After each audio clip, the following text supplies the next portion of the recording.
madaki.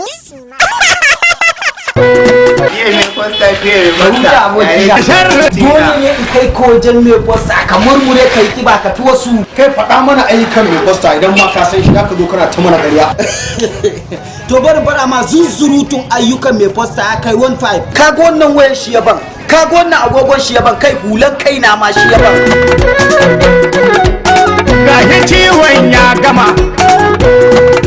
Mazza wannan sabon fa. Wallahi na ja ma aiki mai posta ne wallahi. Gaskiya ne. Har mai posta da kake ganin sa ba kuna da mu ce masa sai dai Allah ya masa albarka. Domin mutumin yana kokari wajen matasa. Ya raba mashina ma matasa ba adadi, yana taimaka mana kasassu da marayu.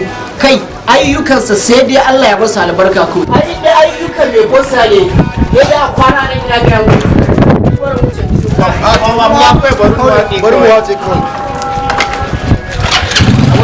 Haba abokina dan Allah kamata ni ma kai ni gun mai postar na wallahi ƙarya tintinin nake zuba musu wannan wayan ma kaga ta ci batar dan Allah ko keke a taimaki mai gadin nan dan Allah kai ni an samu mana A to kawo mu tayi mana ai mai posta na mutane ne ai shi kwata kwata ba mu da abokina iye ina ma ni ne Allah sai wallahi Kunyan murnar ko